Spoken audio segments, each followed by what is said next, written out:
Hello everyone. तो कैसे हैं आप सब। तो आज हम कॉस्ट अकाउंटिंग के एमसीक्यू के पार्ट नंबर 2 लेके आए हैं। मैंने आपको बताया है कि मैं आपको इसके ऊपर 100 एमसीक्यू कराऊंगा।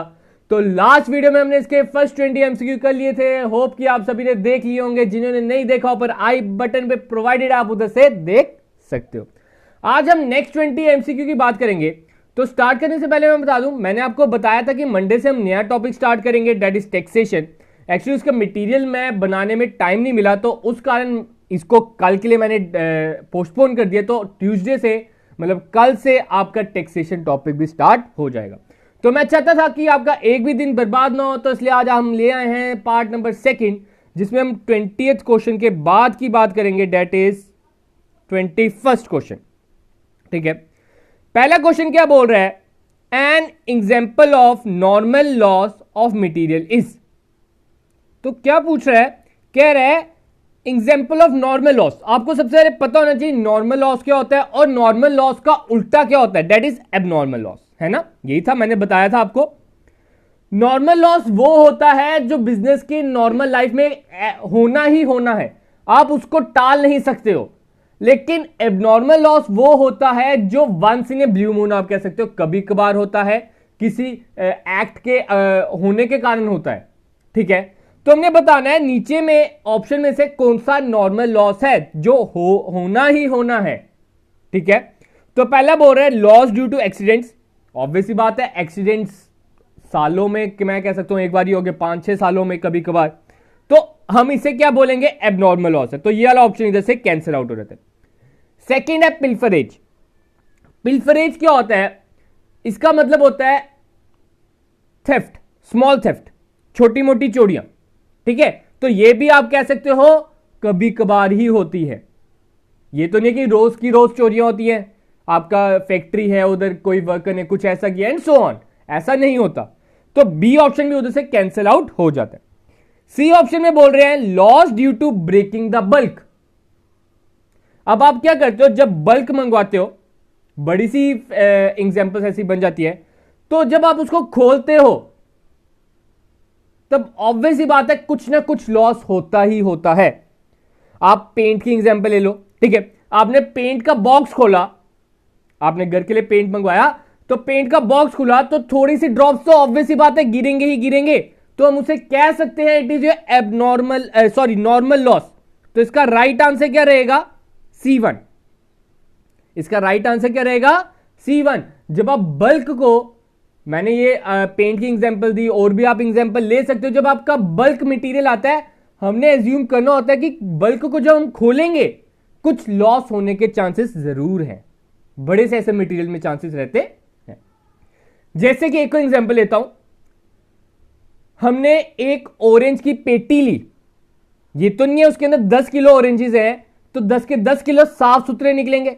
अंदर ऐसी पॉसिबिलिटी 110% ऐसी पॉसिबिलिटी है 1-2 खराब निकलेगा।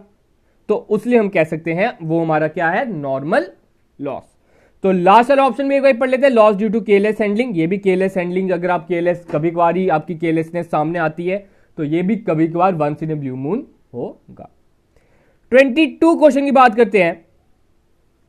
Direct material is a, direct material क्या है सर। डायरेक्ट मटेरियल हमने शर्ट की एग्जांपल ली थी। शर्ट की एग्जांपल में हमारा डायरेक्ट मटेरियल है क्लॉथ। ठीक है, ये चीज एग्जांपल ली थी।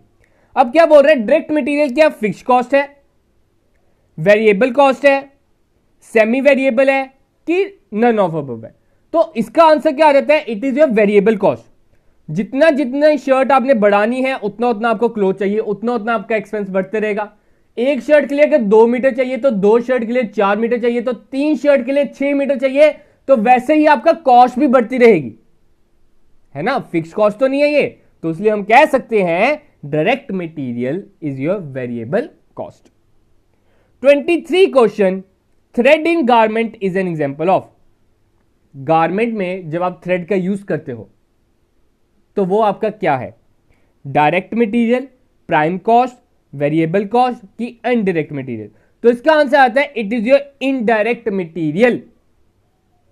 गारमेंट में आपका डायरेक्ट मटेरियल क्या है वो आपने कमेंट सेक्शन में लिख के बताना है। मैंने आपको इनडायरेक्ट मटेरियल बता दिया, दैट इज योर थ्रेड, जो हमें दिखता नहीं है लेकिन यूज हुआ है।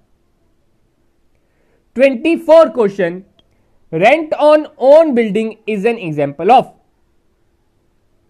अपनी बिल्डिंग का ही रेंट, वो किस चीज का एग्जाम्पल है? दैट इज नोशनल कॉस्ट, या आप कह सकते हो इंप्यूटेड कॉस्ट। तो इसका आंसर क्या आ जाएगा? A1। 25th क्वेश्चन, ओवरहेड और on cost is the example of. Overhead किसकी एग्जाम्पल है? ओवरहेड का टोटल, ये चीज भी ध्यान रखो। All direct expenses, all indirect expenses, direct expenses and factory overhead की नन ऑफ द अबव। तो इसका आंसर आता है ऑल इनडायरेक्ट एक्सपेंसेस, सभी ओवरहेड्स का प्लस, मतलब indirect material plus indirect labour plus indirect expenses, इन तीनों को जब आप प्लस करोगे तो उसे हम बोलते हैं indirect expenses. 26 question, cost to be incurred at present और in future to replace an asset और मटेरियल इज। जब आप कोई कॉस्ट इंकर करते हो, या तो इस टाइम पे, प्रेजेंट पे, या तो फ्यूचर में, टू रिप्लेस एन एसेट, उस कॉस्ट को हम क्या बोलते हैं? तो नाम क्वेश्चन में ही छुपा है, that is replacement cost. Replacement, अगर आप किसी एसेट को रिप्लेस करना चाहते हो, उसके ऊपर जो खर्चा लगेगा आपको पता करना है कि ये वाली एसेट में पुरानी हो चुकी है, इसको मैं बदलना चाहता हूं, सेम एज इट इज ऐसी मशीन लेना चाहता हूं, तो उसके लिए आप कौन सी कॉस्ट निकालते हो? That is replacement cost.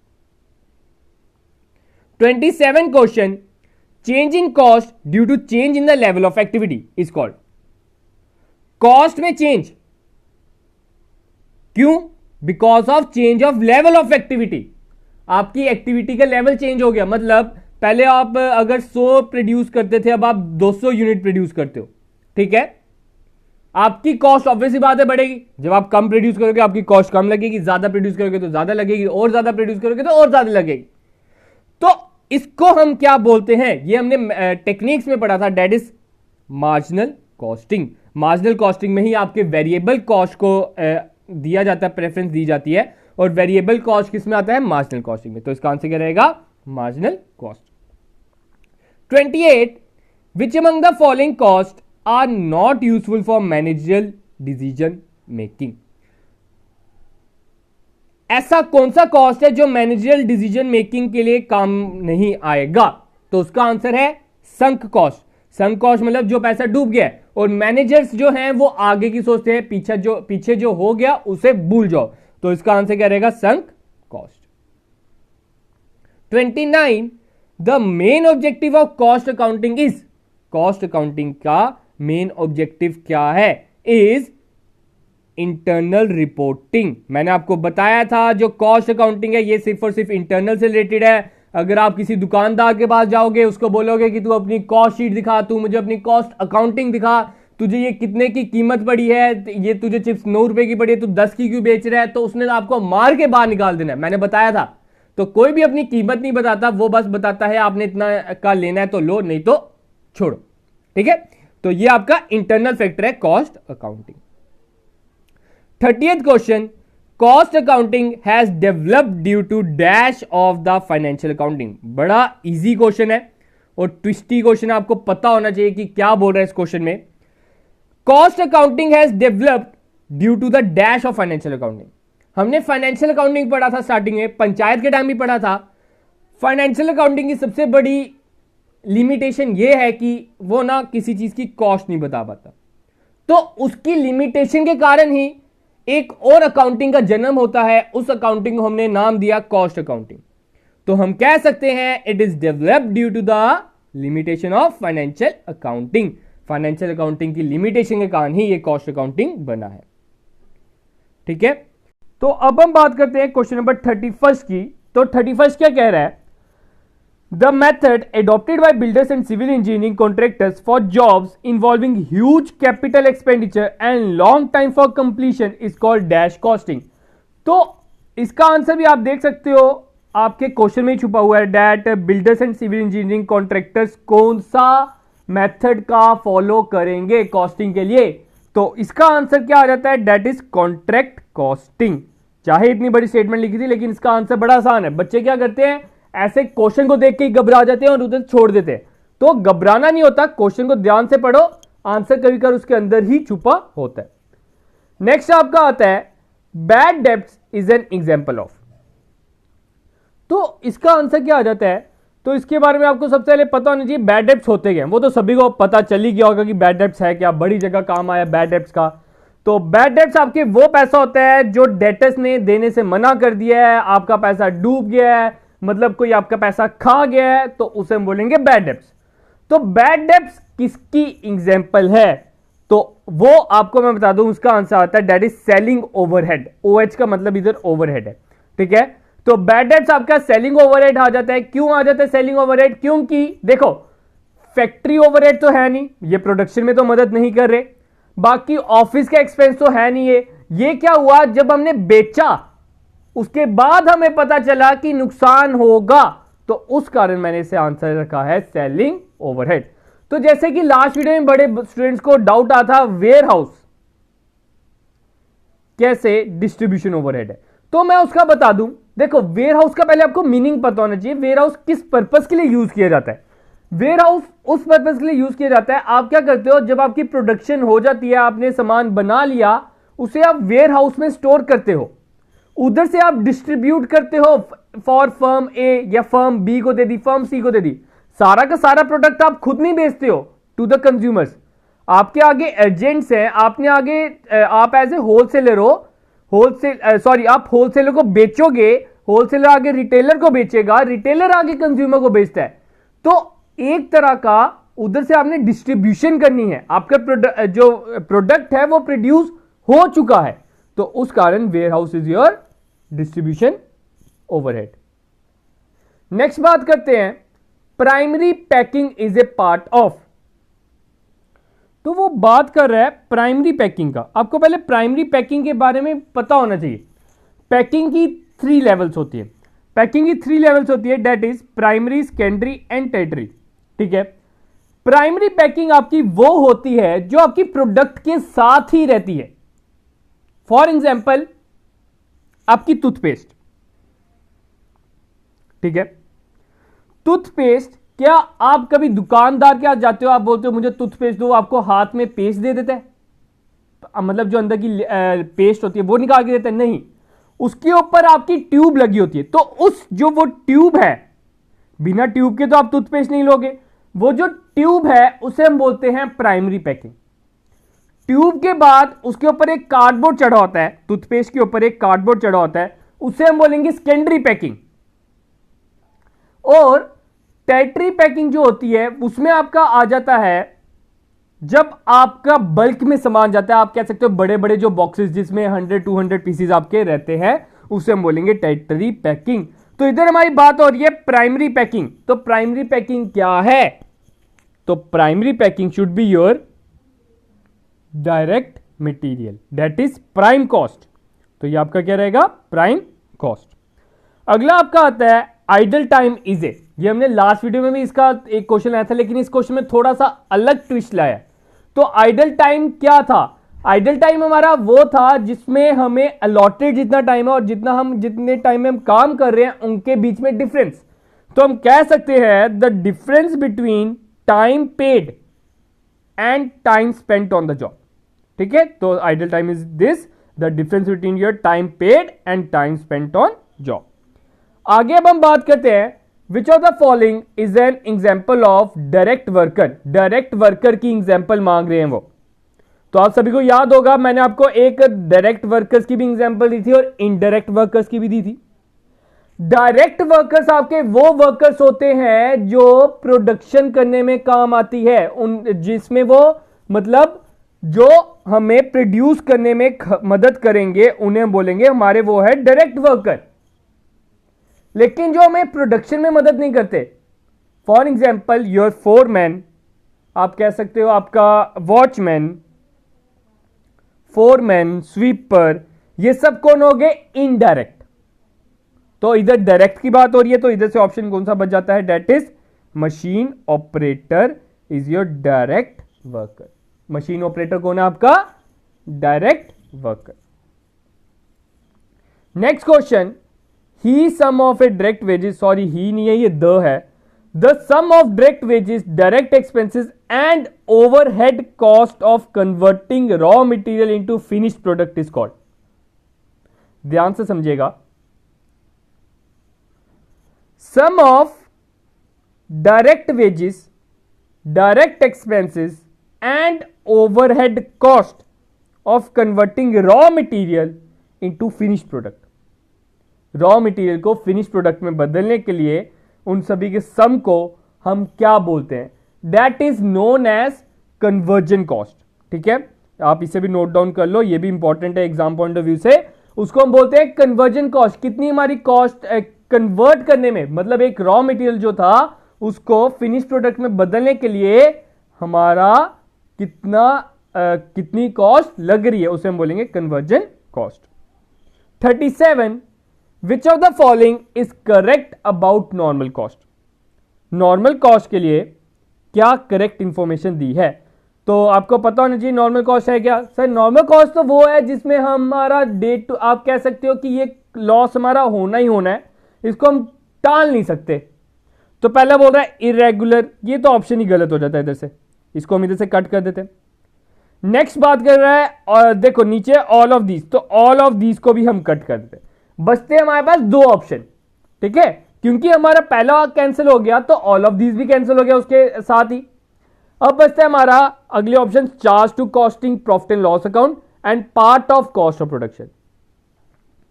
तो इसका आंसर क्या आ जाएगा? That it is your part of cost of production. वो आपकी जो प्रोडक्शन की कॉस्ट है उसमें हम इंक्लूड करते हैं, और जो आपका एबनॉर्मल लॉस होता है वो हम costing of profit and loss account में डालते हैं। ठीक है, जब हम प्रॉफिट एंड लॉस पता करते हैं उसमें हम डालेंगे एबनॉर्मल लॉस को, लेकिन जब हम कॉस्ट ऑफ प्रोडक्शन पता करते हैं तो उसमें हम नॉर्मल लॉस को डालते हैं या नॉर्मल कॉस्ट को डालते हैं।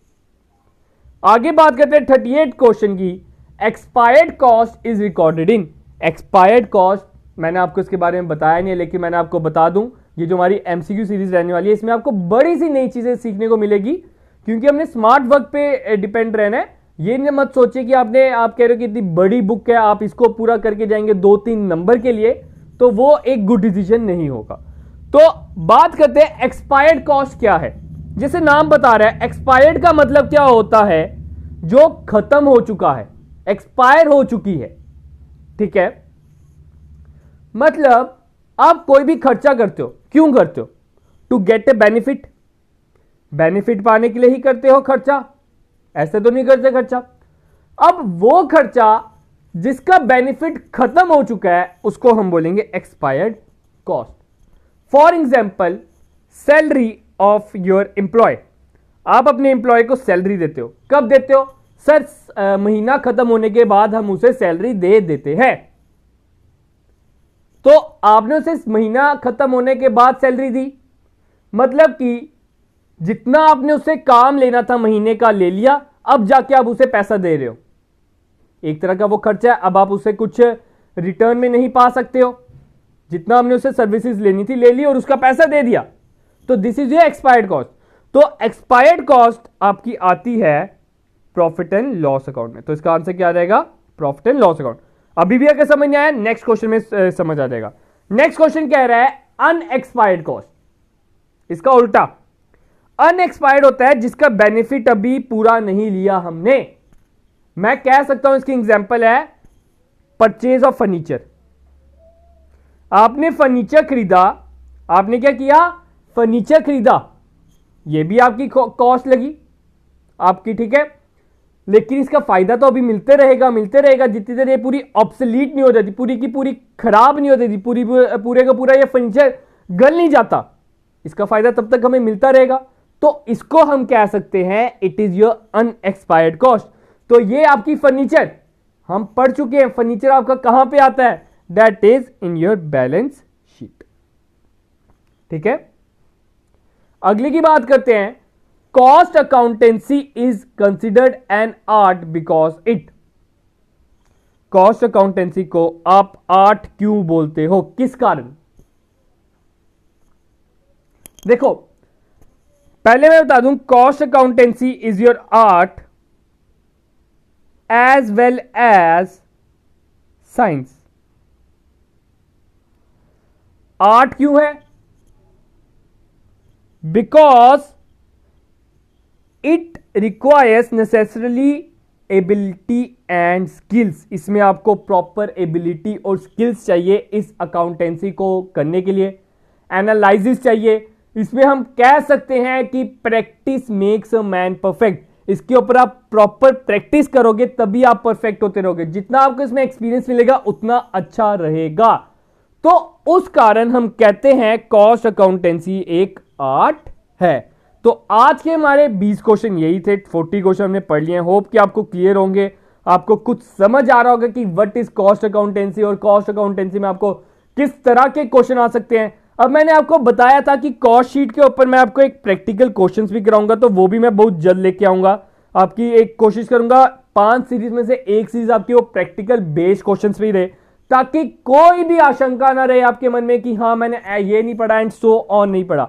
आप तक सब कुछ पहुंचाया जाएगा। बस आपने क्या करना है, चैनल को सब्सक्राइब कर लेना है ताकि हमारे एंड से कोई भी न्यू वीडियो अपलोड हो आप तक सबसे पहले पहुंचे।